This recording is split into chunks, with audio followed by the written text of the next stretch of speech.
Welcome to VVB9 news. బులెటిన్లో ముందుగా headlines చూద్దాం. హిందూపూర్ అల్లర్ముఖలు చేసిన దాడికి న్యాయం కోరుతూ హిందూ సంఘాల నాయకుల ఆధ్వర్యంలో ఆందోళన. నిందితులపై చర్యలు తీసుకుంటామన్న హిందూపూర్ ఎమ్మెల్యే బాలకృష్ణ. 12వ రాష్ట్ర స్థాయి బీచ్ కబడ్డీ పోటీలు విజేతలకు బహుమతి ప్రదానం చేసిన మంత్రి నాదెండ్ల. మంగళగిరిలో ప్రజా దర్బార్ కార్యక్రమం ప్రజల నుంచి వినతులు స్వీకరించిన మంత్రి నారా లోకేష్. తెలంగాణ హైకోర్టు న్యాయమూర్తి జస్టిస్ మాటూరి గిరిజా ప్రియదర్శిని హఠాత్ మరణం. జస్టిస్ ప్రియదర్శిని గారి భౌతిక కాయానికి పుష్పాంజలి ఘటించి కుటుంబ సభ్యులను పరామర్శించిన ముఖ్యమంత్రి రేవంత్ రెడ్డి. వైసీపీ నాయకులపై సోషల్ మీడియాలో అసత్య ప్రచారాలు, చర్యలు తీసుకొని పోలీసులు. మాజీ మంత్రి అంబటి విమర్శలు. శ్రీతేజ్ను పరామర్శించిన అల్లు అరవింద్. శ్రీతేజ్ ఆరోగ్య పరిస్థితి డాక్టర్లను అడిగి తెలుసుకున్న అరవింద్. అక్రమ గ్రావెల్ తవ్వకాలు చోద్యం చూస్తున్న అధికారులు. జాతీయ రహదారుల నిర్మాణం పూర్తికి కేంద్ర మంత్రి నితిన్ గడ్కరీ కృషి. మంత్రి కోమటిరెడ్డి వెంకటరెడ్డి ప్రశంసలు. 10 ఏళ్ల బీఆర్ఎస్ పాలన, 16 నెలల కాంగ్రెస్ పాలన, ప్రజల్లో భిన్న స్వరాలు. సుజల సురక్షిత తాగునీటి పథకం ప్రారంభించిన మంత్రి నారాయణ. మొన్న రాత్రి హిందూ కుటుంబం పైన అల్లరి మూకలు చేసిన దాడికి న్యాయం కోరుతూ హిందూ సంఘాల నాయకుల ఆధ్వర్యంలో హిందూపురం శాసనసభ్యులు నందమూరి బాలకృష్ణకి విన్నవించుకోవడం జరిగింది. అందుకు వారు జరిగిన సంఘటనను ఖండించి బాధితులకు న్యాయం జరిగేలా చూస్తారని హామీ ఇవ్వటం జరిగింది.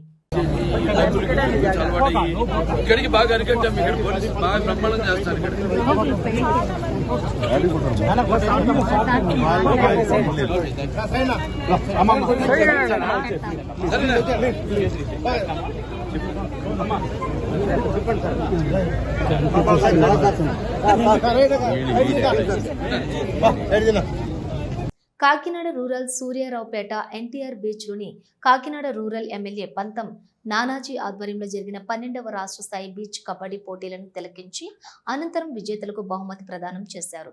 ముఖ్య అతిథులుగా విచ్చేసిన జనసేన పార్టీ PSC చైర్మన్ మరియు రాష్ట్ర పౌర సరఫరాల శాఖ మంత్రి నాదెండ్ల మనోహర్.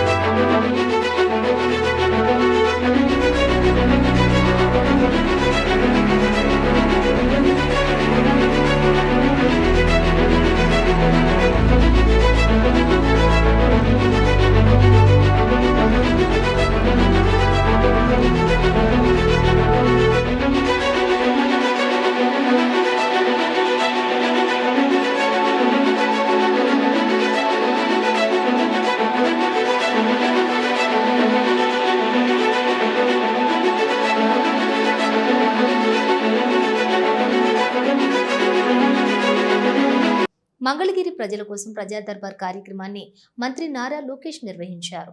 ఈ కార్యక్రమానికి హాజరై ప్రజలు తమ యొక్క సమస్యలను నారా లోకేష్ దృష్టికి తీసుకువచ్చారు. వీలైనంత త్వరలో వారి సమస్యలను పరిష్కరించేలా చూడాలని అధికారులను ఆదేశించారు మంత్రి నారా లోకేష్.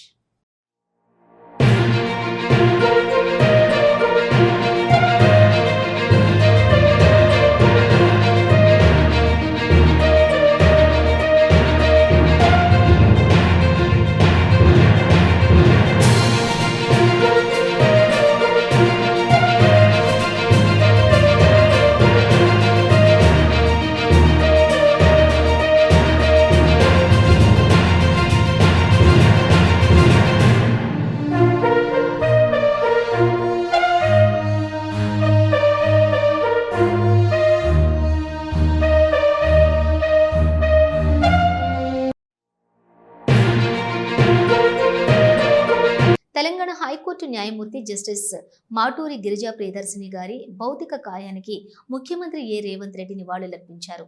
జూబ్లీహిల్స్ మహాప్రస్థానంలో జస్టిస్ ప్రియదర్శిని భౌతిక కాయానికి పుష్పాంజలి ఘటించి కుటుంబ సభ్యులను పరామర్శించారు ముఖ్యమంత్రి రేవంత్ రెడ్డి.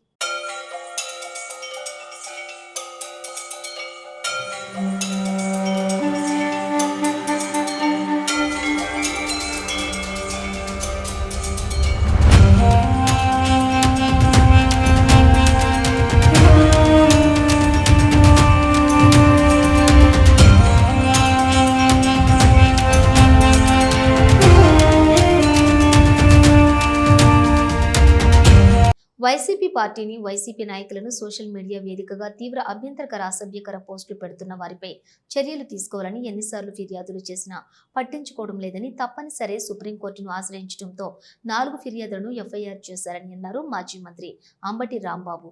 టీడీపీ ప్రోద్బలంతో వైఎస్ఆర్ కాంగ్రెస్ పార్టీ, వైఎస్ఆర్సీపీ నేతల మీద తప్పుడు పోస్టులు పెడుతున్న వారిని చట్టబద్ధంగా శిక్షించే వరకు మా పోరాటం సాగుతుందని హెచ్చరించారు అంబటి రాంబాబు.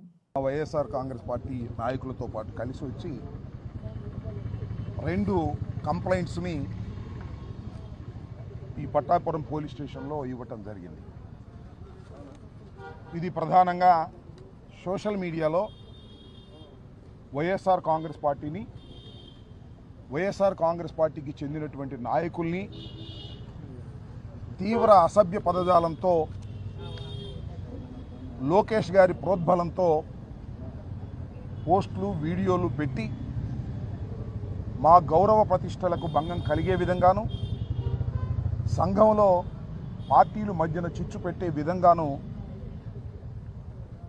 గత కొంతకాలంగా ఐటీడీపీ ఆధ్వర్యంలో జరుగుతున్నటువంటి సోషల్ మీడియాలో అరాచకాన్ని అడ్డుకునేందుకు ఒక ఉద్యమ రూపంలో వైఎస్ఆర్ కాంగ్రెస్ పార్టీ తరఫున మేము పనిచేస్తున్నామని ఈ సందర్భంగా చెప్పదలుచుకున్నాను. ముఖ్యంగా గతంలో 5 కంప్లైంట్స్ పోయిన సంవత్సరం నవంబర్ మాసంలో ఇవ్వటం జరిగింది. 5 కంప్లైంట్స్ కూడా పోలీసు వారు రిజిస్టర్ చేయలేదు. చేయకపోతే హైకోర్టుని ఆశ్రయించడం జరిగింది. హైకోర్టులో 4 కేసులు రిజిస్టర్ చేశారు. ఇంకో కేసు రిజిస్టర్ చేయలేదు. అది కూడా ఇంకా హైకోర్టులో పెండింగ్లో ఉంది. ఇది ఇలా ఉంటే సీమరాజు అనే ఒక వ్యక్తి, ఆయన ఒక వీడియోలు చేసి తన ఐడిలో వైఎస్ఆర్ కాంగ్రెస్ పార్టీని, జగన్మోహన్ రెడ్డి గారిని, వైఎస్ఆర్ కాంగ్రెస్ పార్టీ నాయకుల్ని, నన్ను అనేక రకాలుగా దుర్భాషలాడి విద్వేషాలు రెచ్చగొడుతూ అనేక పోస్టింగ్లు, అనేక వీడియోలు చేస్తున్నటువంటి విషయం చాలామందికి తెలుసు. దీని వెనుకాల టీడీపీ ఉండి నడుపుతూ ఉంది. పైగా ఆయన ఆ సీమరాజు అనే ఆయన పేరు వేరే చంద్రకాంత్ చౌదరి అట. ఆయన మెల్లో వైఎస్ఆర్సీపీ జెండా కండువా కప్పుకుంటాడు. అల్లు అర్జున్ సినిమా రిలీజ్ లో గాయపడిన శ్రీతేజ్ ను అల్లు అరవింద్ పరామర్శించారు. రీహబ్ కు వెళ్లి డాక్టర్లను కలిసి శ్రీతేజ్ ఆరోగ్య పరిస్థితిని అడిగి తెలుసుకున్నారు. శ్రీతేజ్ కోలుకోవటం కోసం మా కుటుంబం అంతా ఎదురు చూస్తోంది. శ్రీతేజ్ రోజు రోజుకి కోలుకుంటున్న విషయంలో ఎంతో ఆనందాన్ని ఇస్తుంది. శ్రీతేజ్ చికిత్సకు సహకరిస్తున్నారు అని డాక్టర్ వెల్లడించారు. ఇప్పటికే 2 కోట్లు శ్రీతేజ్ అకౌంట్ లో అల్లు అర్జున్, పుష్ప యూనిట్ డిపాజిట్ చేశారు. త్వరలోనే శ్రీతేజ్ మనందరి మధ్య సాధారణ పిల్లల్లా ఉంటాడని అరవింద్ ఆశాభావం వ్యక్తం చేశారు. అది వచ్చిందంటే హాస్పిటల్ ఐసీలో we don't know what is day, what is night. The uniform treatment నడుస్తుంది. ఇక్కడ nights rest is given a lot and suddenly morning you see lot of activity happen. The brain process all దాంట్లో కొంచెం eye opening పెరుగుతుంది, consciousness పెరుగుతుంది. So then we slowly put him, taking down to therapy hall, volume workout, exercises. So slow gradual process, కానీ results are nowadays good. Growing brain కాబట్టి we are expecting it. అదే మనకి adult brain అయితే recovery అనేది కొంచెం chances తక్కువ. ఇప్పుడు ఇది అప్కమింగ్ గ్రోయింగ్ బ్రెయిన్ కాబట్టి is just 9. So hopefully brain will take new areas and develop. ఈ లోపల కాంప్లికేషన్స్ రాకుండా we have to prevent. Bhadradri Kothagudem జిల్లా చెర్ల మండలం తెగడ పంచాయతీలోని రాజీవ్ నగర్ కాలనీలోని అక్రమ గ్రావెల్ తవ్వకాలు విచ్చలవిడిగా సాగుతున్నాయి. గొమ్మగూడెం పంచాయతీ ఇసుక ర్యాంపుకి రోడ్డుని నిర్మించడం కోసం నిబంధనలకు విరుద్ధంగా కొంతమంది రేసింగ్ కాంట్రాక్టర్లు రాత్రి పగలు అనే తేడా లేకుండా ప్రభుత్వ భూమిలో జేసీబీ మిషన్స్ ద్వారా అక్రమ గ్రావెల్ తవ్వకాలు జరుపుతున్నారు. ఈ నేపథ్యంలోనే అక్రమ తోలకలికి అడ్డుకట్ట వేసి తగు చర్యలు తీసుకోవాల్సిన సంబంధిత అధికారులే చూసి చూడనట్లుగా వ్యవహరించడం వలన ప్రభుత్వ భూమి గుట్టలు అక్రమార్కులు కొల్లగొట్టడమే గాక తవ్విన గ్రావెల్ గ్రామాల నుంచి టిప్పర్ల ద్వారా రవాణా చేస్తూ ఉండటం వలన పచ్చని పల్లెల్లోని రోడ్లంతా గుంతలమయం అవుతున్నాయని గ్రామస్తులు వాపోతున్నారు. ఇక ఈ తతంగం అంతా స్థానిక రెవెన్యూ అధికారులు అండదండలతోటే జరగటం వలన రేసింగ్ కాంట్రాక్టర్ రెచ్చిపోతున్నారని ఆరోపణలు గుప్పుమంటున్నాయి. అంతేకాకుండా వేసవిలో ప్రజలు నీటి కోసం అల్లాడుతుంటే ఇసుకసురులు మాత్రం భగీరథ పైప్ లైన్లను తవ్వకాలకు అడ్డుకట్ట వేస్తున్నాయని పైప్ లైన్లను సైతం బద్దలు కొట్టారు. దీంతో గ్రామాల ప్రజలు త్రాగునీటి కోసం అల్లాడుతున్నారని ఆరోపిస్తున్నారు.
ప్రసవమైన మహిళా కడుపులో వైద్యుల నిర్లక్ష్యంతో కాటన్ ప్యాడ్స్ మర్చిపోయారని సదరు బాలింత కుటుంబ సభ్యులు ఆరోపించారు.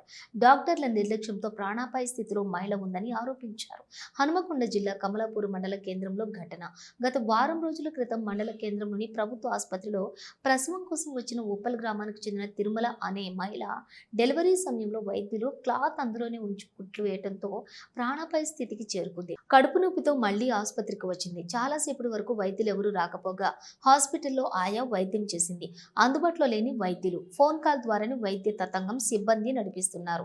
ఆసుపత్రికి వచ్చి మహిళా బంధువులు నిలదీగా ఘటన వెలుగు చూసింది. డెలివరీ సమయంలో మొబైల్ ఫోన్లు మాట్లాడుతూ పట్టింపు లేకుండా వ్యవహరించారని బంధువుల ఆరోపణ. ఆసుపత్రి సూపరింటెండెంట్ నిర్లక్ష్య ధోరణితోనే వైద్య సిబ్బంది ఇష్టానుసారంగా వ్యవహరిస్తున్నారని స్థానికులు మండిపడుతున్నారు.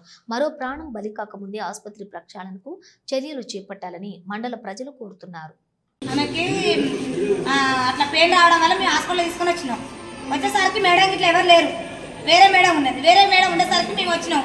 ఆమెకు నొప్పి బాగా రావడం వల్ల మేము వీడికి వచ్చినాం సార్. వీడికి వచ్చిన దానికి ఆమెకు ప్రాణం మీదకి వచ్చేసరికి మేము వీడికి వచ్చినాం. గవర్నమెంట్ హాస్పిటల్లో ప్రాణం పోతుంది, ప్రాణం పోచి బతికిస్తారు కదా, మేము వీడికి తీసుకొచ్చిన దానికి వాళ్ళు చేసిన శిక్ష మాకు ఇది. ఫోన్లు చూసుకుంటే మాట్లాడడం వల్ల మాకు ఇంత నిర్లక్ష్యం జరిగింది సార్. ఇప్పుడు ఏమంటారు మా వాళ్ళు? ఇప్పుడు ఏమంటారంటే ట్రీట్మెంట్ చేస్తాం, మేడం రావాలి పొద్దుగల. ఇప్పుడు ట్రీట్మెంట్ చేసేది ట్రీట్మెంట్ చేస్తాం, పొద్దున వరకు అయితే మేము మాట్లాడతాం, పెద్ద మేడం వస్తుందని చెప్తారు.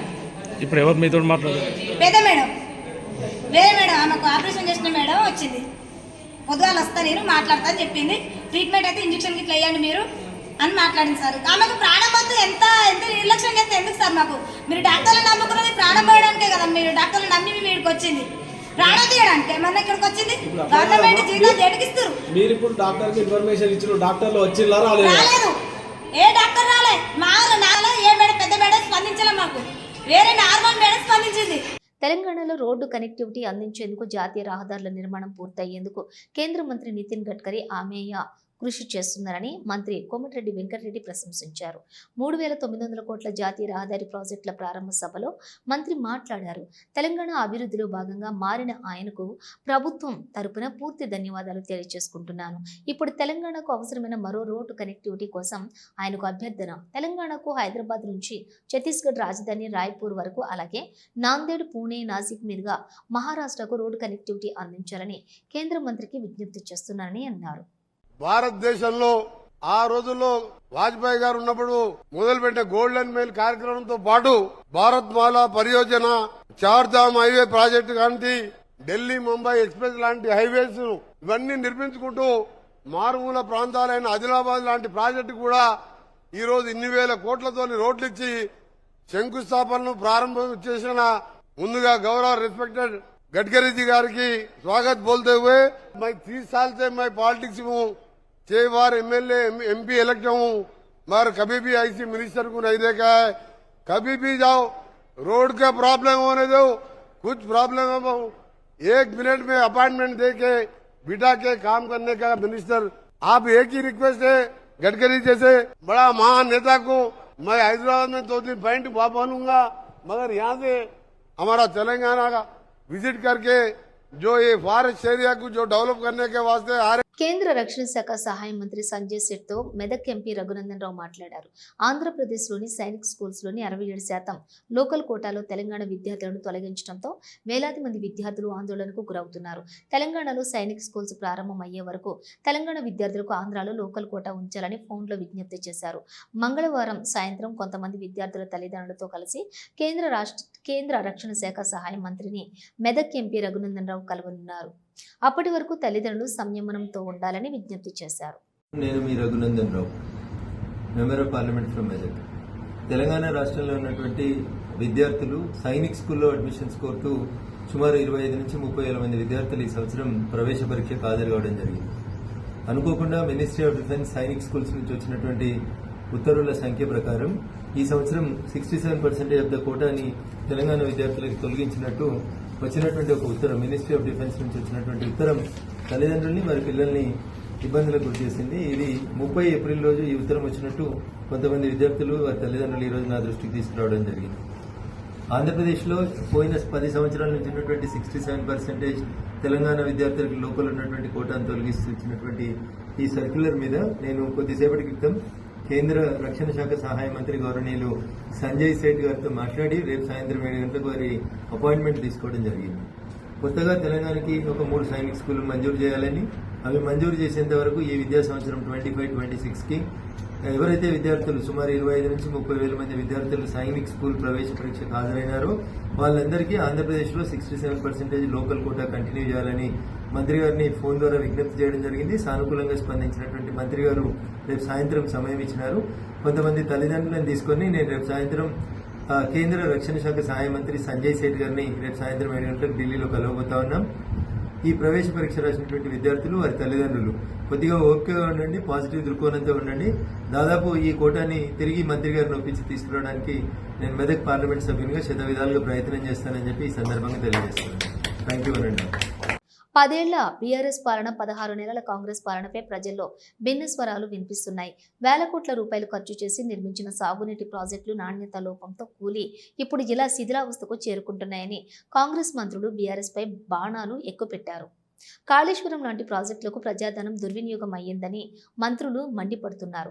కాళేశ్వరం ప్రాజెక్టును బీఆర్ఎస్ అప్పటి తెలంగాణ ప్రభుత్వం ప్రతిష్టాత్మకంగా ప్రాజెక్టుగా చెప్పుకున్నా ఇప్పుడు అవినీతి నిండిపోయిందని ఆరోపణలు కాంగ్రెస్ చేస్తోంది. ఈ ప్రాజెక్టు కోసం 94 వేల కోట్ల రూపాయలు ఖర్చు చేసినా ఆశించినటువంటి ఫలితాలు మాత్రం రాలేదని వాదన వినిపిస్తోంది. గత ప్రభుత్వం ఈ ప్రాజెక్టుపై ఎక్కువ దృష్టి పెట్టి దక్షిణ తెలంగాణ ప్రాజెక్టులను నిర్లక్ష్యం చేసిందని ఆరోపిస్తున్నారు. పనికిరాని కాళేశ్వరం ప్రాజెక్టులో గత ప్రభుత్వం 94 4,000 కోట్లను ఖర్చు పెట్టింది. వాళ్ళ టైంలోనే డిజైనింగ్ అయింది, వాళ్ళ టైంలోనే పూర్తి చేశారు, వాళ్ళ టైంలోనే కూలిపోయిందని బీఆర్ఎస్ పై విరుచుకు పడుతున్నారు. గత 10 ఏళ్లలో ఇరిగేషన్ శాఖ 1,81,000 కోట్లు ఖర్చు పెట్టి ఎస్ఎల్బీసీ, దేవాదుల, పాలమూరు, రంగారెడ్డి, కల్వకుర్తి, నెట్టెంపాడు, భీమా లాంటి ప్రాజెక్టులు 1% కూడా పూర్తి చేయలేదు. ఉమ్మడి నల్గొండ జిల్లా ప్రజలకు ఏదో విధంగా ఈ ఎస్ఎల్బీసీ ప్రాజెక్టు పూర్తి చేస్తాం. చాలా కాలం కింద ఆగిపోయినటువంటి గంధమల్ల ప్రాజెక్టును కూడా తిరిగి ప్రారంభిస్తున్నాం. మేము వచ్చిన తర్వాతనే ఉదయం సముద్ర ప్రాజెక్టు పనులను కూడా పురోగతి సాధించి ముందుకు తీసుకుపోతున్నామని, తక్కువ ఖర్చుతో తక్కువ సమయంలో ఏ విధంగా ఎక్కువ ఆయకట్టు స్థిరీకరణ సాధించేలా చర్యలు చేపడతాం. 10 ఏళ్ల బీఆర్ఎస్ పాలనలో పదేళ్ల తెలంగాణ పాలనలో దక్షిణ తెలంగాణ ప్రాజెక్టులకు తీరని అన్యాయం జరిగిందని తెలంగాణ ఇరిగేషన్ మంత్రి ఉత్తమ్ కుమార్ రెడ్డి అంటున్నారు. యాసంగి వరి ధాన్యం కొనుగోలు కేంద్రాల వద్ద రైతులు తీవ్ర ఇబ్బందులు పడుతున్నారు. ధాన్యం కొనుగోలు ఆలస్యం కావడంతో రైతులు ఆందోళన చెందుతున్నారు. కాంగ్రెస్ ప్రభుత్వం వచ్చిన తర్వాత ధాన్యం కొనుగోలు ప్రక్రియను వేగవంతం చేయడానికి చర్యలు తీసుకుంటున్నారు. ఇప్పటికే మన జిల్లాలో 80% ధాన్యాన్ని కొనుగోలు చేశాం. తప్పకుండా మీ సమస్యలలో మేము ఒకటిగా ఉంటామని మరో మంత్రి కోమటిరెడ్డి వెంకటరెడ్డి అంటున్నారు. కాంగ్రెస్ ప్రభుత్వం వచ్చిన తర్వాత 80 నుంచి 84% జనాభాకు ఉచితంగా 6 కిలోల సన్న బియ్యం పంపిణీ చేస్తున్నామన్నారు. ఈ పథకం కోసం ప్రభుత్వం 13,000 కోట్ల రూపాయలు ఖర్చు చేస్తూ ఉండటంతో లబ్ధిదారులు ఈ పథకం పట్ల సంతృప్తి వ్యక్తం చేస్తున్నారని మంత్రి స్పష్టం చేస్తున్నారు. ప్రభుత్వం ప్రవేశపెట్టిన పథకాలన్నింటిలో సన్న బియ్యం పథకం నాకు చాలా నచ్చిందంటున్న మంత్రి గతంలో ఇచ్చినటువంటి దొడ్డి బియ్యం 80% పక్కదారి పట్టాయన్నారు. కానీ ఈ రోజు ప్రతి షాపులో 4 రోజుల్లోనే సన్న బియ్యం అయిపోతూ ఉంటున్నాయన్నారు. కాంగ్రెస్ ప్రభుత్వం కాళేశ్వరం ప్రాజెక్టుపై అవినీతి ఆరోపణలు చేస్తుంటే బీఆర్ఎస్ పార్టీ కాంగ్రెస్ ప్రభుత్వంపై విమర్శలు చేస్తోంది. తెలంగాణ అభివృద్ధికి కాంగ్రెస్ పార్టీ ప్రధాన శత్రువు అని బీఆర్ఎస్ ఆరోపిస్తోంది. ఈ రాజకీయ ఆరోపణలు ప్రజల్లో గందరగోళాన్ని సృష్టిస్తున్నాయి. మిర్యాలగూడలో జరిగిన మీటింగ్ లో కోమటిరెడ్డి మాట్లాడుతూ ఓ పెద్దాయన అంటాడు, తెలంగాణకు మొదటి శత్రువు కాంగ్రెస్ పార్టీ అని. 10 ఏళ్లు ఫామ్ హౌస్ లో పడుకుని లక్షల కోట్ల అవినీతికి పాల్పడ్డ ఆయన కాంగ్రెస్ పై నిందలు వేయడం సరికాదని మంత్రి హితవు పలికారు. తెలంగాణలో ప్రాజెక్టు అవినీతి గుట్టలు బయటపడుతున్న కొద్దీ కాంగ్రెస్ బీఆర్ఎస్ నేతల మధ్య రాజకీయ ఆరోపణలు పెరుగుతున్నాయి. రోజు రోజుకు రాజకీయం వేడెక్కుతోంది. సంక్షేమ పథకాల అమలుపై బీఆర్ఎస్ నిలదీస్తోంది. ఆరోపణలపై ప్రభుత్వం ఎలాంటి చర్యలు తీసుకుంటుందో చూడాలి. దక్షిణ తెలంగాణ ప్రాజెక్టులను పూర్తి చేయడానికి ప్రభుత్వం చిత్తశుద్ధితో పనిచేస్తుందా? ప్రజలకు న్యాయం జరుగుతుందా? తెలంగాణ నీటిపారుదల ప్రాజెక్టులు ప్రజల ఆశలు, రాజకీయ నాయకుల అవినీతి, ఈ కథకు ముగింపు ఎప్పుడూ వేచి చూడాల్సి ఉంది.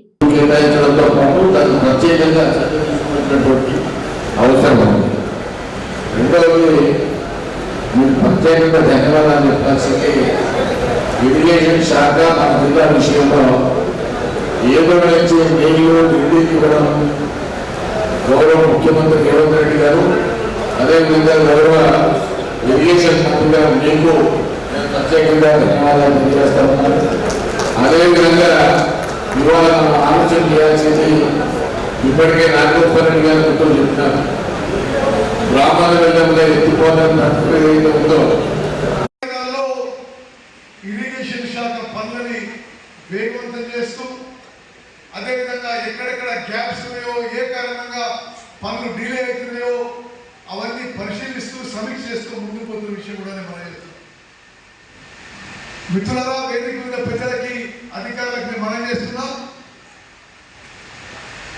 మన ప్రభుత్వం యొక్క ఇరిగేషన్ లో మన స్లోగన్ ఏంటంటే తక్కువ ఖర్చుతో తక్కువ సమయంలో ఏ విధంగా ఎక్కువ ఆయకట్టు తీసుకురాగలుగుతామో అన్ని పనులు చేపడుతున్నాము. నిస్సందేహంగా ఒక విషయం తెలియజేస్తున్నాను. కాళేశ్వరం ప్రాజెక్టుపై ఎక్కువ ఫోకస్ పెట్టి దక్షిణ తెలంగాణకి గత ప్రభుత్వంలో అన్యాయం జరిగిన విషయం చాలా స్పష్టంగా అవపడుతుంది. అసలు ఇప్పుడు దేనికి పనికిరాకుండా కాళేశ్వరం ప్రాజెక్టులో గతంలో 94,000 కోట్లు ఖర్చు పెట్టింది. అదే 94,000 కోట్లు వేరే ప్రాజెక్టులు పెడితే ఇప్పటి వరకు ప్రాణాయ చేపలు అయిపోయేది, ఎస్ఎల్బిసి అయిపోయేది, డిండి అయిపోయేది, దేవాదులు అయిపోయేది, పాలమూరు రంగారెడ్డి అయిపోయేది. అదే ఖర్చుతో, ఆ ఒక్క ఖర్చుతో ఇన్ని ప్రాజెక్టులు అయిపోయాయి. సీతారాం ప్రాజెక్ట్ అయిపోయేది. మరి డిజైన్ లోపము, అసమర్థతలో అవినీతిలో ఏ విధంగా మరి కాళేశ్వరం ప్రాజెక్టుకి వాళ్ళే అన్న మేడిగడ్డ పైన నల్గొండ జిల్లా నకరేకల్ మండలం తాటికల్ గ్రామ ఆవాస గ్రామమైన తెట్టెకుంట భూభారతి చట్టం 2025ని పురస్కరించుకొని జిల్లాలోని నకరేకల్ మండలమును పైలట్ ప్రాజెక్టు క్రింద ఎంపిక చేయడం జరిగింది. ఇందులో భాగంగా రెవెన్యూ సదస్సులను నిర్వహించుటకు షెడ్యూల్ను 2 టీములుగా ఏర్పాటు చేయనైనది. తెట్టెకుంట గ్రామంలోని తహసీల్దార్, నాయబ్ తహసీల్దార్లు, గిర్దావర్లు, సర్వేయర్లు మరియు రెవెన్యూ సిబ్బంది అందరూ హాజరయ్యారు.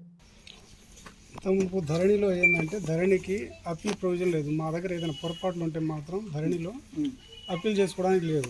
ఇప్పుడు ఆర్డీఓ దగ్గర కూడా అప్పీల్ చేసుకొని అక్కడ నుంచి మళ్ళీ కలెక్టర్ దగ్గర కూడా క్లియర్ అయిపోతుంది. క్లియర్ కాకపోతే ఇప్పుడు ట్రిబ్యునల్కి వెళ్ళే అవకాశం ఉన్నది. ఫస్ట్ అయితే ఈ రోజు పెట్టకుండా ప్రతి రోజు విలేజ్ తిరిగి గ్రీవెన్స్ సాయంత్రం ఉదయం 9 నుంచి సాయంత్రం 4 వరకు ఇక్కడే ఉంటారు. సో ఎవరికైనా ప్రాబ్లమ్స్ ఉంటే మీకు కానీ మీ పక్క రైతులకు కానీ చెప్పి సాయంత్రం వరకు. నెల్లూరు 54వ డివిజన్ పరిధిలోని వెంకటేశ్వరపురంలోని ఎన్టీఆర్ సుజల సురక్షిత త్రాగునీటి పథకాన్ని ప్రారంభించారు మంత్రి నారాయణ. పేద ప్రజలకు మద్దతుగా ₹2కి 20 లీటర్ల స్వచ్ఛమైన త్రాగునీరు అందించడం గర్వకారణమని పేర్కొన్నారు. గత ప్రభుత్వం కాలంలోని ఎన్టీఆర్ సుజల పథకాన్ని నిర్లక్ష్యం చేయడంపై ఆగ్రహం వ్యక్తం చేశారు. నెల్లూరులోని 3 మదర్ ప్లాంట్లు, 60 డిస్పెన్సింగ్ యూనిట్ల ఏర్పాటుకు అనుమతులు మంజూరయ్యాయని వివరించారు. ఇప్పటికీ 1 మదర్ ప్లాంట్ ప్రారంభించగా 2వ మదర్ ప్లాంట్ను లాంఛనంగా ప్రారంభించినట్లుగా చెప్పారు. వచ్చే నెలలో 3వ మదర్ ప్లాంట్ మరియు డిస్పెన్సింగ్ యూనిట్లు అందుబాటులోకి తెచ్చే ప్రణాళికలో ఉన్నట్లు వెల్లడించారు. నెల్లూరు సిటీలో 3 లక్షల కుటుంబాలకు ₹2కి 20 లీటర్ల మంచినీటిని అందిస్తామని హామీ ఇచ్చారు. అవసరమైతే అదనపు ప్లాంట్లను మంజూరు చేస్తామని తెలిపారు. నెల్లూరు నగరానికి 550 కోట్లతో సంగం బ్యారేజీ నుంచి వాటర్ తీసుకొచ్చాం. ఎందుకు సంగం బ్యారేజీ తీసుకొచ్చామంటే నెల్లూరు పెన్నా నది దగ్గర ఎండాకాలం నీళ్లు కిందకు పోతాయి. కింద పోయినప్పుడు బురద నీళ్ళు వస్తుంది. అదే సంగం బ్యారేజీలో అయితే 365 రోజులు స్పష్టమైన నీళ్లు ఉంటాయి. ఖర్చు ఎక్కువైనా పర్వాలేదు, అక్కడి నుంచి తీసుకురమ్మంటే అక్కడి నుంచి లైన్ వేసి దాదాపు 500 కోట్ల రూపాయలు ఖర్చు పెట్టాం. దానికి 14-19లోనే ఇంకొక 50 కోట్లు ఖర్చు పెట్టుంటే అది అయిపోయింది. 50 కోట్లు కూడా నేనే శాంక్షన్ చేయించాను. అట్కోలో శాంక్షన్ చేయించి రాష్ట్ర ప్రభుత్వం తిరిగి కట్టేదిగా చేశా. నెల్లూరు ప్రజలు కాదు. కానీ గత ప్రభుత్వం మా మీద కోపంతో దాన్ని పక్కన పెట్టేసింది. అయితే ఈ ప్రభుత్వం రాగానే మళ్ళీ టేకప్ చేశాను. 1 ఇయర్లో ఖచ్చితంగా నెల్లూరులో ప్రతి ఇంటికి కొళాయి నీళ్ళు ఇస్తాను. ప్రతి ఇంటికి సంగం బ్యారేజ్ నీళ్ళు ఇస్తాను. అది ఒకటవది. రెండవది ప్యూర్ మినరల్ వాటర్ కావాలని ఈరోజు బయట కొనుక్కోవాలంటే చాలా ఖర్చు అవుతుంది. ఇవి బులెటిన్ విశేషాలు. మరో బులెటిన్తో మళ్ళీ కలుద్దాం. అంతవరకు చూస్తూనే ఉండండి న్యూస్.